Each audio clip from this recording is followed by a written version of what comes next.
하나님께서 우리 인류를 지으신 이후에 계속해서 행하시는 역사는 딱 두 가지라고 저는 생각합니다. 그것은 하나의 창조적인 역사, 우리가 개발하거나 변형시킬 수 없는 하나님만이 하실 수 있는 그런 창조적인 역사, 그런 역사를 계속 하시고요.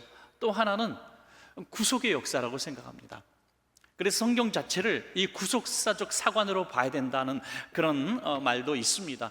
하나님의 구속의 이야기를 빼놓으면 성경 말씀에 하나도 이제 사용할 것이 없죠. 왜 구속사가 필요합니까? 하나님은 창조한 것으로 끝나셔도 되는데 우리 인생은 하나님이 지으신 창조 그 형상대로 살아가지 못하기 때문이죠. 모든 것을 다 책임져 주셨음에도 불구하고 또 하나님을 떠납니다. 그리고 또 죄를 집니다. 그래서 나락으로 떨어지고 또 주님을 향해 부르짖게 되죠. 그럼 주님께서 또 구속의 역사, 그 대표적인 절정에 이르는 구속사적 역사가 어떤 역사입니까? 바로 예수님께서 십자가에서 우리 죄를 담당하시고 우리를 구속하시는 그런 십자가 사건이 아닐까 이렇게 생각을 합니다. 끝없이 반복되고 있습니다. 여러분 그렇지 않습니까? 우리 신앙생활하면서 처음 우리가 예수님을 만나서 예수님이 나를 구원하셨다는 사실을 깨닫고 우리를 지으셨다는 사실을 깨닫고 너무나 감사하게 되죠. 그리고 신앙생활에 이제 긴 여정에 들어가게 됩니다. 항상 감사하고 항상 기뻐하면 좋겠죠. 그러나 어느 날 또 넘어집니다. 우리 새신자로 등록하신 성도님이 한동안 정말 저 예수 믿는 게 너무 좋아요, 너무 행복합니다, 원천교회 출석하는 게 너무 좋습니다 하면서 막 기뻐하시는 모습을 보면 그래도 목회를 다년간 했던 저는 이렇게 쳐다보게 되죠. 아이고 언젠가 넘어질 때 큰일 나는데 라는 생각을 하게 됩니다. 좋은 날이 있으면 또 나쁜 날도 있습니다. 맑은 날이 있으면 굳은 날도 있지 않습니까? 그래서 하나님 도대체 왜 이러십니까? 나한테 왜 이래요 하나님? 하면서 낙심할 때도 있고요. 또 스스로 그리스도인이 되었다고 생각하면서도 자신이 생각해도 너무나 부끄러운 그런 죄악의 현장에 있게 되는 자신의 모습을 보면서 참 수치스럽죠. 야, 내가 이렇게 또 죄의 나락으로 떨어지는구나, 내가 이것밖에 되지 않는구나 하면서 또 괴로워하게 됩니다. 그래서 끊임없는 이런 구속의 역사가 우리에게는 필요한 것이죠. 오늘 본문은 바로 그 얘기를 하고 있는 것입니다. 한번 구원받은 백성으로 끝나는 것이 아니라 살아가면서 계속 짓게 되는 우리의 범죄와 하나님을 떠나는 사건 가운데 하나님은 어떻게 우리를 대해 주실까 하는 그런 이야기입니다. 첫 번째로 생각할 것은 여호와 하나님을 떠난 이스라엘 백성들의 모습이죠. 오늘 당시 호세아가 사역하던 이 시대는 북왕국, 남유다와 북왕국이 이스라엘로 이제 분열이 된 이후에 북왕국 이스라엘의 왕이었던 여로보암 2세 때 이야기입니다. 여로보암 2세 때는요, 성경학자들이 이야기하기를 솔로몬 시대와 버금가는 부귀영화가 있었다라고 얘기합니다. 가장 전성기, 이스라엘의 가장 전성기는 사실 이 사울과 다윗과 솔로몬이라고 볼 때 솔로몬 시대가 가장 번영했던 때죠. 왜냐하면 사울 왕은 초대 왕 때고 다윗은 나라를 세운 사람이고 거의 하나님이 원하시는 나라로 부강한 나라로 만든 사람이고 그 모든 영광과 그 권력을 누리는 왕은 솔로몬이었죠. 그 솔로몬 때, 이 때를 지금 얘기하고 있습니다. 그러니 얼마나 화려한 때입니까? 성경의 역사를 보면 이렇게 항상 모든 것이 다 있고 만족할 만한 상황이 되면 하나님께 더 감사하고 영광 돌렸다? 아니잖아요. 오히려 쾌락을 추구하게 되고 우상을 쫓게 되고 수많은 돈으로 행하는 부정부패가 만연하게 되는 이런 사회를 늘 우리는 경험하게 되는 것이죠. 바로 그러한 시대 속에서 오늘 호세아 선지자가 사역했던 그런 일입니다. 오늘은 하나님께서 이 호세아 선지자, 이 사랑의 선지자에게 고멜과 결혼하라고 이렇게 중매를 서시죠. 여러분 하나님께서 중매 쓰셔서 결혼한 이 결혼이 얼마나 아름다울까요? 그런데 이 고멜과 결혼하는 것은 이 호세아를 통해서 이스라엘을 향한 하나님의 사랑을, 또 호세아 선지자에게 그 사랑의 삶을 실천할 수 있도록 하나님이 길을 열어주시게 된 거죠. 이 고멜이라는 여자는 동네에서 아주 소문난 그런 행실이 나쁜 여자였습니다. 아니나 다를까 결혼했지만은 그의 자녀들이 아주 정말 아름다운 잔들을 낳지 못하고 그의 쾌락의 열매들을 낳게 되죠. 타락의 열매들입니다. 그리고 첫 아이가 태어났을 때 그 이름을 이스르엘이라고 지었는데요, 하나님께서 흩어버리신다. 하나님이 쫓아내신다는 뜻이에요. 두 번째 딸을 낳았는데 로루하마, 하나님이 긍휼히 여기지 않는 자라, 이런 딸이라는 뜻을 가지고 있습니다. 하나님 불쌍히 여기지도 않습니다. 세 번째로 아이를 낳았는데 이름을 로암미라고 지었습니다. 이건 더 치명적이에요. 너는 내 아들이 아니다, 너는 내 자식이 아니다 라는 뜻이에요. 여러분, 자기 자식을 낳았는데 이름을 넌 내 자식이 아니야, 이건 무슨 막장 드라마도 아니고 이게 뭡니까? 그렇게 이름을 지었습니다. 이제 고대의 근동지방에 또 많은 또 뭐 근동지방 아니라도 아시아에서도 많이 그런 일들이 있었죠. 그 이름을 지을 때 그 상황과 그 형편에 맞게 이름을 짓는 모습이죠. 이것처럼 고멜은 하나님을 떠난 백성들의 모습을 아주 잘 보여주고 있는 그런 사람이었습니다. 이스라엘과 고멜이 닮은 꼴이 있다면, 이스라엘은 그들의 주인이시고 사랑이 많으시고 구속하신 창조주이신 하나님을 버리고 떠나서 죄를 짓는 이스라엘 백성이라면, 고멜은 자기를 그래도 받아주고 사랑해준 남편 호세아를 버리고 다른 남자와 정말 이런 타락의 열매들을 맺은 그런 악한 행실을 가진, 다시 말해서 남편을 떠나버린 이런 모습을 보여주고 있습니다. 여러분, 우리는 여기서 떠났다라는 이 말에 주목할 필요가 있습니다. 떠났다는 게 뭡니까? 전에 있었던 자리에서 이동했다는 뜻이죠. 하나님을 떠났고 호세아를 떠났다는 것은 하나님과 함께 있었던 시간이 있었고 또 호세아와 함께 있었던 시간들이 있었다는 겁니다. 그 떠난 것은 내 죄악, 내 욕심, 내 쾌락을 추구하는 것 때문에 떠났다는 것입니다. 오늘도 마찬가지로 우리 성도님들 또 저와 여러분들이 이런 순간순간 있어야 될 자리를 떠나는 일들이 있다는 겁니다. 우리 성도님이 어느 날 탄식하시면서 자책하시면서 이렇게 고백하십니다.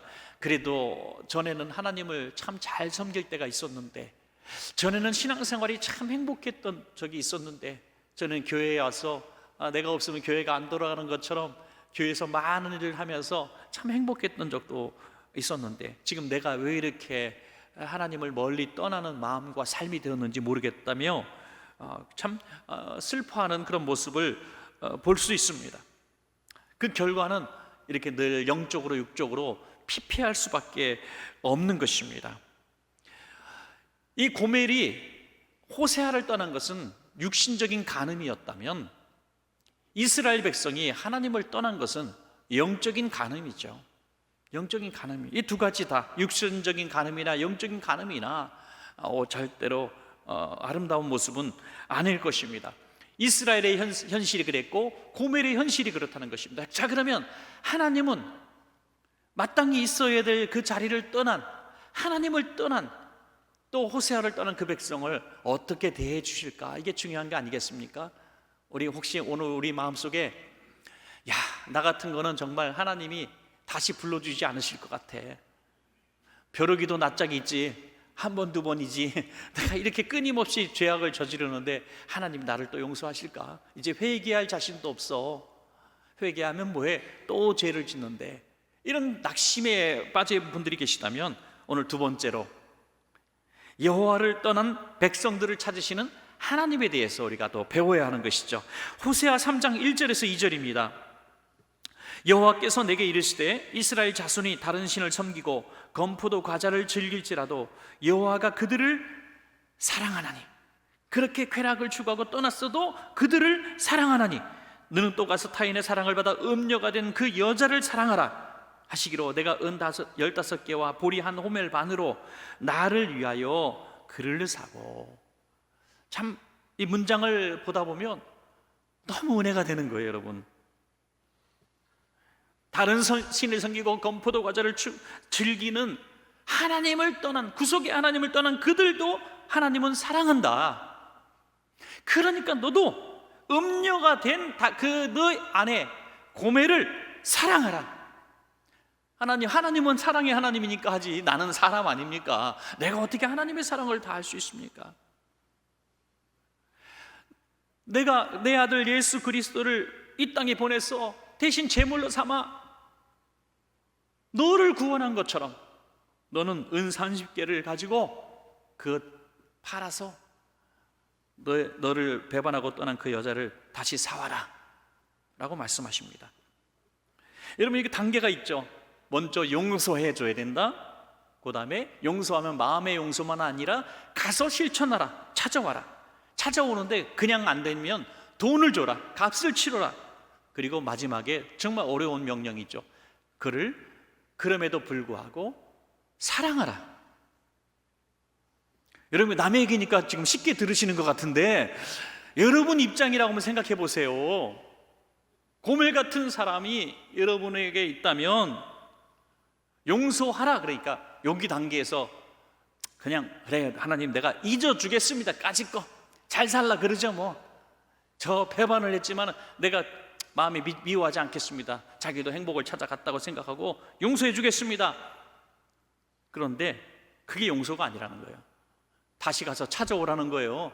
돈 들면 돈을 쓰라는 겁니다. 더 어려운 명령, 다시 사랑하라 하는 것이죠. 왜? 하나님이 너에게 그렇게 했듯이 말입니다. 저도 사실 가만히 이 본문을 준비하면서 생각을 해봤어요. 저도 이렇게 살고 싶어요.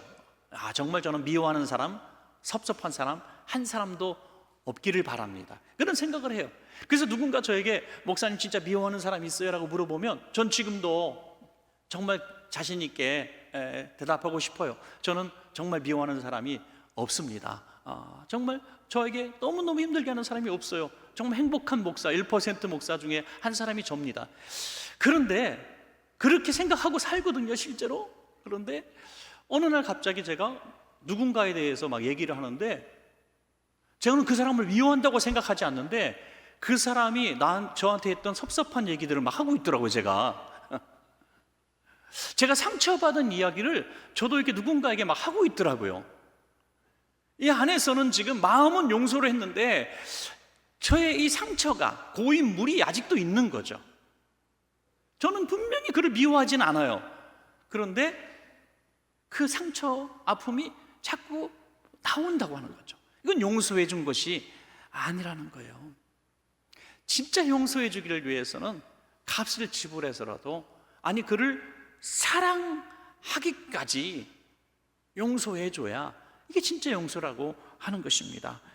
너무 어려운 숙제를 호세아에게 주신 것 같습니다. 그래서 호세아는 정말 이 순종하기 어려운 명령에 따라서 그 하나님의 사랑을 실천하기 위해서 자기가 있는 돈을 다 모으니까 은 30개가 되지 않아요.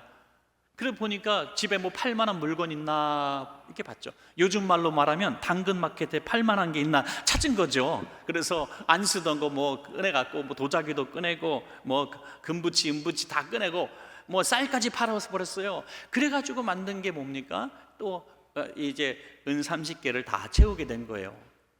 그래가지고 가서 전 재산을 다 팔아가지고 그 배반하고 떠난 다른 남자 좋다고 떠나버린 그 고멜을 다시 그 억압에서 구원해 내게 되는 것이죠.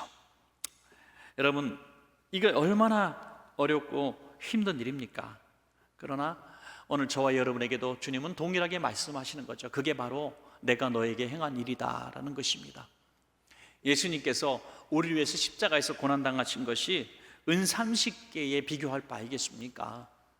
우리가 그런 사랑을 받았으니까 우리도 그런 사랑을 실천하려고 한다면 우리는 그렇게 못하잖아요. 그러나 호세아가 할 수 있는 것까지는 우리가 해야 된다는 겁니다. 내가 대신 죽어서 십자가에서 그 고난을 받는다고 할지라도 우리는 그를 구원할 능력은 없습니다. 우린 예수님이 아니죠. 그러나 예수님처럼 명령대로 실천할 수는 있다는 것입니다. 이번에 현실적인 만남을 여러분들 갖게 될 거예요. 명절에. 이상하게 다른 사람은 용서가 되는데 친척은 용서가 안 돼, 그죠? 또 그 시자가 들어간 사람들, 그죠? 그래서 이 시월드라 그러잖아요. 그래서 예수 믿는 사람인데 시편도 안 읽는데요, 시자가 들어간다고. 하여튼 좀 불편한 그런 관계들도 있을 거고, 10년 전, 20년 전에 했던 말에 상처가 지금도 있는 분도 있을 거예요. 이상하게 그런 거 잊혀지지가 않잖아요. 이 호세아에게 고멜을 용서하고 물질을 쓰고 그를 다시 데리고 오라, 그리고 사랑해라, 이렇게 명령하신다면 우리는 못하잖아요. 그러나 우리가 할 수 있는 정도로 한번 해보면 어떨까요? 더 선물을 준비하고 말이죠. 더 나은 걸로 조금 더 정성을 들이고 사랑의 말을 하고 용서의 말을 하고 조금 더 품어보려고, 우리가 흉내라도 한번 내보려고 애쓰는 건 어떨까 하는 생각이 듭니다. 여러분, 그것이 하나님의 사랑이고 또 우리에게 하나님이 요구하시는 이웃사랑의 그런 모습이죠. 여러분, 우리는 돌아가고 싶어도, 하나님의 품으로 돌아가고 싶어도 돌아가기에 너무나 먼 곳으로 나와버릴 때가 있어요. 나는 이미 너무 멀리 왔어요, 이런 분들이 있단 말이에요. 죄가 너무나 많아요, 너무나 부끄러워요, 너무 멀리 왔어요, 나는 이미 틀렸어요 할 수도 있다는 거죠. 여러분, 그러나 그 멀리 있다는 것은 뭡니까? 돌아갈 길이 막혔다는 건데, 성경에 그 길이 막힌 것을 열어주시는 놀라운 사건이 하나 있죠. 바로 성전에 있었던 휘장입니다. 성소와 지성소 사이에 두꺼운 휘장이 있어요. 제가 이슬람권에 있는 나라 박물관에 한번 갔었는데, 가서 보니까 그 문을 가리는 큰 천으로 만든, 굵은 천으로 만든, 말하자면 이 가리개, 문 가리개가 있는데, 저는 그게 딱 생각이 나더라고요. 이런 종류로 휘장을 만들었겠구나라는 생각이. 굉장히 천으로 꼬아서 만들었는데, 이게 카페트처럼 만들었는데 문보다 더 크죠. 엄청 큰 문에 한 몇 개 크기가 되는 천으로 한 일체형으로 만들어냈는데 엄청 두껍습니다. 절대로 찢어질 수가 없어요. 그런 게 휘장이 아닐까 하는 그런 생각을 해보게 됐어요. 그 휘장이 위에서부터 아래까지 쫙 찢어졌다는 것은, 이것은 우연히 일어난 일이 아니라는 거죠. 언제 찢어졌습니까? 예수님께서 십자가에서 돌아가시는 순간, 숨이 멎어지는 그 순간에, 육신이 끝나는 그 순간에 휘장이 찢어졌다고 성경은 분명히 동시간대로 기록하고 있습니다. 무슨 말입니까? 누구든지 아무 때나 하나님 앞에 서도 된다는 이 허락의 의미죠. 오늘 저와 여러분이 만신창이가 되고 피투성이가 되고 죄투성이가 되고 탕자가 돼지 우리에서 냄새나는 몸으로 정말 몇 개월 동안 씻지 않는 더러운 모습으로 초라한 몰골로, 정말 하나님, 내가 돌아올 기회도 많았는데, 좋을 때도 많았는데, 지금 정말 희망이라고는 1도 보이지 않는 이런 절망적인 순간에 하나님 앞에 서는 것이 너무나 부끄럽습니다. 그러한 모습으로 온다 할지라도 주님은 우리를 맞아주신다는 얘기죠. 왜? 휘장이 없기 때문입니다. 휘장이 없다는 것은 언제든지 드러나는 거예요. 여러분, 참 이게 어려운 일입니다. 우리 성도님들 뵐 때, 목사님 안녕하세요, 뭐 이렇게 좀 얘기 좀 나누고 싶어요, 그럴 때 제가 얘기하죠. 저 예배 끝나고 저 뒤에 서서 인사할 때 참 아깝고 안타까워요. 왜냐면 정말 성도님과 악수하며 만나는 그 짧은 시간에 너무 스쳐 지나가는데, 10년이 되고 20년이 되는 성도님인데도 한 번도 저랑 식사한 적도 없고 대화 나눈 적도 없는 성도가 대부분이라는 거죠. 그래서 제가 얘기해요. 집사님, 한번 저희 방에 놀러 오세요. 제 방에 오시면 제가 뭐 커피도 끓여드리고, 제가 보이차도 많이 준비해놨으니까 끓여드리고, 뭐 이렇게 한다고. 제가 더 우스갯소리로, 제 방에는 문턱이 없어요. 진짜 없거든요. 와서 확인해 보세요. 문턱이 없어요. 좀 오세요. 이렇게 얘기해도 안 오시는 거예요. 예. 그럼 제가 두 가지 중에 하나, 제가 밉던지, 아니면은 가봐야 별 볼 일 없다고 생각해서 안 오겠는지, 아니면 불편해서, 좀 어려워서 그럴 수도 있겠죠. 여러분, 그러나 사람과 사람 사이에는 그런 일이 있다고 해도 상관없어요. 우리가 하나님 앞에서 신앙생활 하는 거니까요. 더 중요한 것은 여러분과 하나님과의 사이에 문턱이 없기를 축원하는 것입니다. 여러분, 하나님 앞에 고민하고 주저하고 또 할까 말까 생각하지 마시라는 얘기예요. 오늘 이 밤 이 시간에도 하나님, 저는 죄인입니다. 다시 구속하시는 하나님의 은혜가 필요합니다.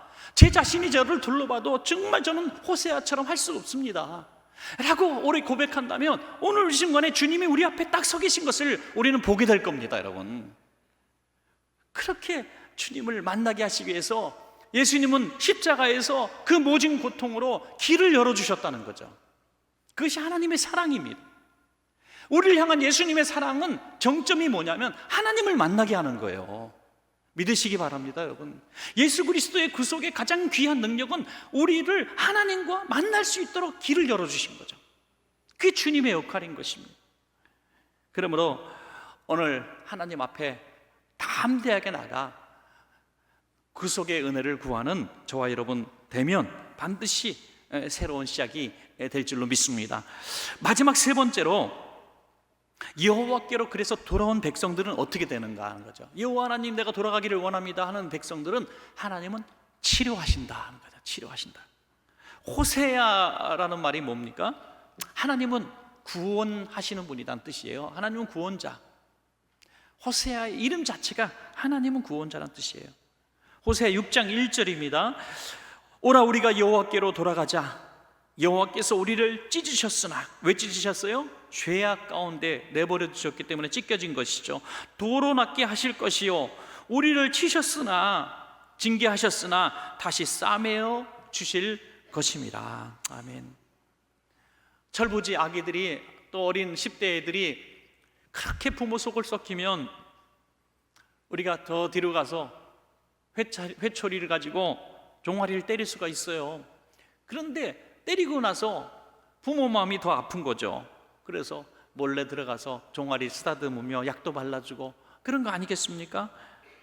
잘 되라고 그러는 거잖아요. 마음이 아프지만 그렇게 그러나 내 자식이 아니면 참 편합니다. 애들은 다 그렇게 크는 겁니다 라고 얘기하면 돼요. 그죠?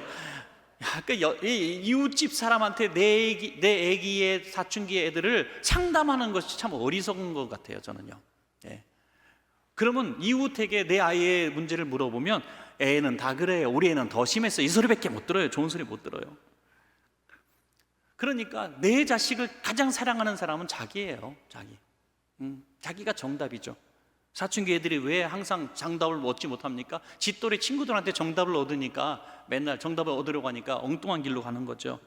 가장 사랑하시는 사람이 하는 얘기가 가장 정확한 얘기입니다. 우리를 가장 사랑하시는 분이 하나님이신 줄로 믿습니다. 그러므로 이 하나님의 말씀은 나를 잘되게 하시는 말씀이에요. 나를 가장 사랑하시는 분이 주신 말씀이에요. 때리시는 것은 이유가 있는 겁니다. 징계하시는 것은 이유가 있는 겁니다. 하나님 왜 이러십니까? 라고 말할 필요가 없다는 거예요. 분명히 하나님이 허락하신 징계요, 연단이라고 우리가 믿어지는 고난 속에 있다면 하나님을 원망할 것이 아니라 우리의 삶을 고쳐야 되는 것입니다. 왜? 그것이 나를 가장 사랑하시는 분이 허락하신 징계이기 때문이죠. 고통이기 때문입니다. 그게 뭡니까? 오직 하나님에 따라합시다. 나에게로 돌아오는 것. 예, 주님이 그렇게 나에게로 돌아오라 이거예요. 나에게로 돌아오는 것이라는 거예요. 하나님의 징계의 이유, 만 가지 징계의 이유 하나입니다. 내게로 돌아오라는 거예요. 내게로 돌아오라. 여러분, 고난이 있고 하나님이 징계인 것 같고 또 삶에 이해할 수 없는 연단이 오고 고난이 오면요, 빨리 정신 차리시고, 야, 하나님이 나를 제자리로 돌아오라고 하시는구나, 사인으로 받으시고, 주여, 내가 손 들고 주님께 갑니다. 두 손 들고 갑니다. 이 죄인 주님 앞에 돌아갑니다. 그 자리 그 순간 주님 앞에 돌아가시기를 주의 이름으로 부탁합니다. 여러분, 이게 얼마나 우리에게 큰 은혜인지 알 수가 없습니다. 여러분, 안타까운 것은 앞으로도 우리는 계속해서 주님을 떠나게 되는 일들이 있을 겁니다. 저는 여기서 우리 인생이 끝났습니다, 우리는 오늘 주님 앞에 돌아왔습니다, 이제 불행 끝입니다 라고 말할 수 있겠지만 그것은 거짓말이기 때문이죠. 저를 비롯해서 아무리 믿음 좋은, 아무리 신앙의 연조가 있고 흔들리지 않은 신앙이 있는 여러분들도 때마다 시마다 하나님을 순간순간 떠나게 될 겁니다. 죄악 속에 빠져들 때가 있을 거고, 말에 죄를 질 때가 있을 거고, 그래서 사도 바울처럼 또 울부짖게 되죠. 오라, 나는 곤고한 사람이로다. 이 사망의 몸에서 나를 좀 건져달라. 또 자책하며 힘들어하는 순간도 있을 겁니다. 그때 오늘 이 말씀을 생각하십시오. 우리가 예수 그리스도의 보혈을 의지하는 그 순간에 순식간에 순간 이동하듯이 하나님 앞에 서게 될 것을 믿으시기 바랍니다. 여러분, 에베소서 2장 13절 말씀입니다. 우리 한번 같이 읽어볼까요? 시작. 이제는 전에 멀리 있던 너희가 그리스도 예수 안에서 그리스도의 피로 가까워졌느니라. 아멘. 여러분, 온전한 치료라고 하는 것은 겉에 상처가 치료받는 것이 아니잖아요. 제가 예를 하나 생각해 봤는데 좀 유치한 얘기지만 들어보시기 바랍니다. 부부가 싸웠어요. 부부가 싸웠는데 아내가 다리미를 던지고 옷에서 옷걸이를 던지고 막 그랬다고 쳐요. 그러니까 남편이 난 질세래 하면서 테레비를 들어서 던지고, 그래갖고 남편도 아내도 상처를 입었어요. 몸에도 상처를 입었어요. 그리고 나중에 같이 청소하면서 화해를 해요. 또 청소를 하고 해서 또 나중에 병원 가서 둘 다 치료받고 그냥 없는 걸로 하자 그랬어요. 자, 그래서 세월이 지나서 한 달, 두 달 지나서 상처가 다 치료되고 방은 깨끗하게 되었어요. 다시 다 원위치 망가진 거 새로 사고 다 전부 다 예뻐졌어요. 그럼 끝났습니까? 어느 순간 어느 날 조그만 문제가 또 생기면 그때 네가 데레미 던졌지, 그때 내가 TV 던졌지, 내가 너를 참아줬는데 넌 또 그랬니? 또 그럴 거 아니겠어요? 참된 치료라고 하는 것은 겉의 상처가 치료받는 것이 아니라 우리의 영혼이 치료받는 것입니다. 여러분, 우리의 속마음이 치료받는 것입니다. 예수 그리스도의 피로 구속함 받는다는 것은 흔적조차 없는 것입니다. 여러분, 그런 얘기가 있잖아요. 하나님 나라 가서 예수님을 만났어요. 예수님 정말 감사해요. 제가 이런 죄도 졌고요, 저런 죄도 졌고요, 이런 죄도 졌었는데 예수님의 피로 내가 구원받은 것이 너무나 감사해서 감사 인사드려요. 그랬더니 예수님이 이런 말씀하셨대요. 네가 그랬니? 나는 하나도 기억이 안 나는데. 예수님 치매세요? 그랬다는 거예요. 그죠? 예수님 하나도 기억이 안 난다는 거예요. 무슨 말입니까? 예수님은 용서해 주신 죄악을 하나도 기억하지 않는다고 말씀하셨기 때문이죠. 이게 온전한 용서입니다. 여러분, 온전한 치유고 온전한 회복인 것입니다. 여호와께로 돌아온 백성들을 치료하시는 하나님의 모습이십니다. 그러니까 더 이상 회개하고 용서받은 과거의 죄악의 노예로 사지 마시기 바랍니다. 10년 전, 20년 전, 30년 전은 상관없습니다. 어떠한 죄를 졌어도 하나님 앞에 용서를 구했고 용서받았으면 우리는 새 사람 된 사람으로 살아야 한다고 하는 것이죠. 호세아 6장 3절, 우리 마지막으로 한 절만 더 같이 읽어보시겠습니다. 시작. 그러므로 우리가 여호와를 알자, 힘써 여호와를 알자. 그의 나타나심은 새벽빛같이 어김없나니 땅을 적시는 늦은 비와 같이 우리에게 임하시리라 하니라. 아멘. 여기 보면 하나님의 임재하심, 확실성을 보여주고 있는데 두 가지를 말씀하고 있죠. 하나는 새벽빛같이 일정하신 하나님. 그런 얘기 있잖아요. 그래도 내일 아침에 해가 뜬다, 그죠?